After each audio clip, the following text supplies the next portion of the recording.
దేశంలో కోవిడ్ మరోసారి కలకలం రేపుతోంది. కొత్త వేరియంట్ JN.1 కేసులు అంతకంతకు పెరుగుతున్నాయి. 2023లో ఒమిక్రాన్ వేరియంట్తో కేసులు పెరిగిపోయాయి. ఇప్పుడు JN.1 వేరియంట్ పుట్టుకొచ్చింది. ఇది ఒమిక్రాన్ కన్నా వేగంగా వ్యాపిస్తుందని చెబుతున్నారు నిపుణులు. పైగా ఇలా వ్యాపించిన ప్రతిసారి అది ఒకటి కన్నా ఎక్కువ సార్లు మ్యూటేట్ అవుతుందని చెప్తూ ఉన్నారు. మనిషి శరీరంలో ఉండే ఇమ్యూనిటీ నుంచి తప్పించుకునేందుకు ఈ వేరియంట్ కనీసం 30 మ్యుటేషన్స్ కి గురయ్యే అవకాశం ఉందని కూడా డాక్టర్స్ చెప్తూ ఉన్నారు. చిన్న పిల్లల్లోనూ JN.1 వేరియంట్ వేగంగా వ్యాపిస్తూ ఉన్నట్టుగా నిపుణులు హెచ్చరిస్తున్నారు. ఒమిక్రాన్ కంటే అత్యంత వేగంగా JN.1 వేరియంట్ స్ప్రెడ్ అవుతోంది. అతి తక్కువ సమయంలో ప్రపంచంలో చాలా దేశాలకు వ్యాపించింది. అందుకే మరోసారి కోవిడ్ భయం అందరిలోనూ మొదలైంది. ఇక JN.1 వేరియంట్ సోకినప్పుడు కొన్ని రకాల లక్షణాలు కనిపిస్తున్నాయని చెప్తున్నారు డాక్టర్స్. అందులో మొదటిది పొడిదగ్గు. వైరస్ కి సోకిన వెంటనే గొంతుపై ప్రభావం చూపిస్తుంది. ఈ కారణంగానే విపరీతంగా పొడిదగ్గు వస్తుంది. దీంతో పాటు జలుబు కూడా ఇబ్బంది పెడుతుంది. ముక్కు మూసుకుపోవడం, ఊపిరి తీసుకోవడానికి ఇబ్బంది పడడం లాంటి లక్షణాలు కనిపిస్తున్నాయని వైద్యులు చెబుతున్నారు. JN.1 వేరియంట్ సోకిన వాళ్లలో తలనొప్పి తీవ్రంగా వేధిస్తోంది. దీంతో పాటు నోట్లో కురుపులు వస్తున్నాయి. ఇక ఈ వైరస్ సోకిన వెంటనే జ్వరం కూడా వస్తున్నట్టుగా గుర్తించారు డాక్టర్స్. విపరీతమైన నీరసం, కళ్ళు తిరగడం లాంటివి ఈ వేరియంట్ లక్షణాలే. వీటితో పాటు రుచి, వాసనను కూడా కోల్పోతున్నారు. అయితే వీటన్నింటితో పాటు డయేరియా కూడా ఇబ్బంది పెడుతోంది.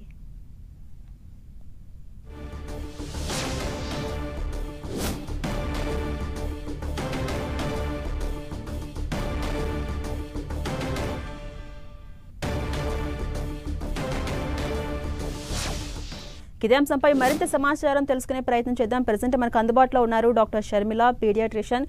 నమస్తే షర్మిల గారు. నమస్తే అండి. షర్మిల గారు చెప్పండి, ఈ వైరస్ పిల్లల్లో ఎక్కువగా వ్యాప్తి చెందే అవకాశాలు ఉన్నాయని చెప్తున్నారు. ఎందుకంటారు? రీజన్స్ ఏమై ఉండొచ్చు?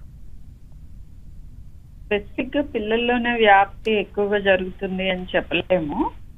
ఇమ్యూనిటీ కొంచెం లోవర్డ్ గా ఉన్న వాళ్ళు, అంటే ఇమ్యూనిటీ తక్కువగా ఉన్న వాళ్ళలో, పెద్దవాళ్లలోను పిల్లల్లోనూ వ్యాప్తి చెందే అవకాశం ఉంటుంది.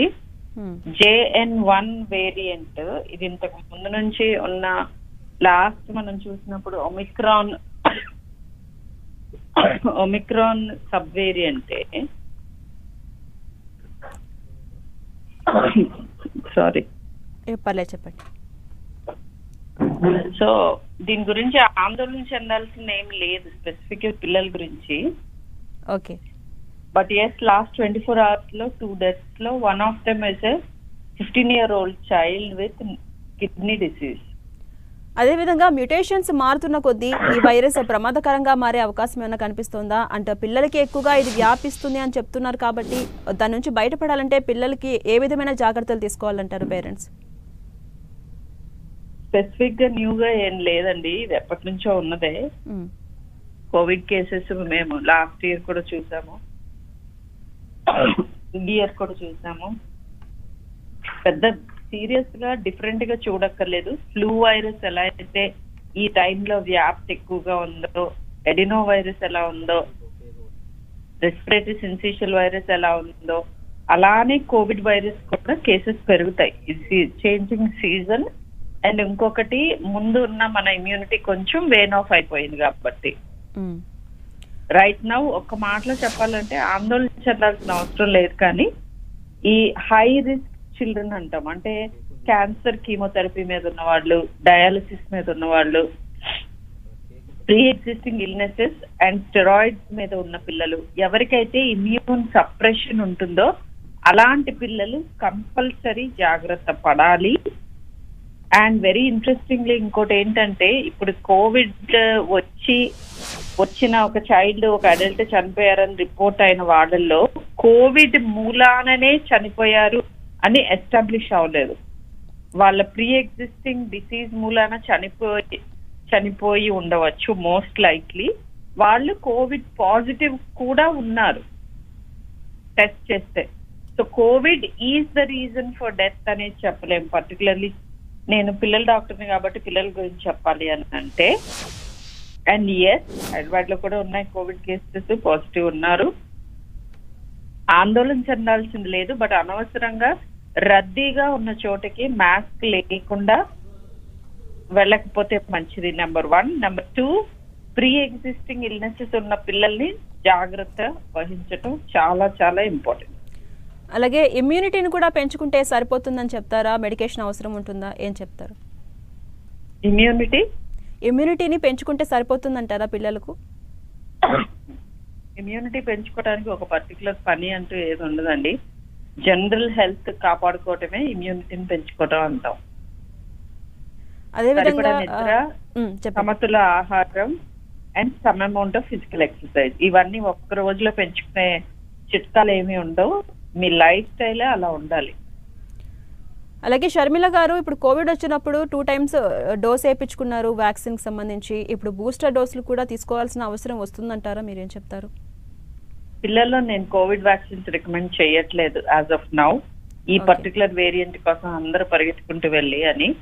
పెద్దవాళ్ళలో కూడా ఇప్పుడున్న రికమెండేషన్ ప్రకారం ఈ రోజు ఈ టైం వరకు అయితే బూస్టర్స్ హడావిడిగా వేయించుకోవాల్సిన అవసరం కనిపించట్లేదు.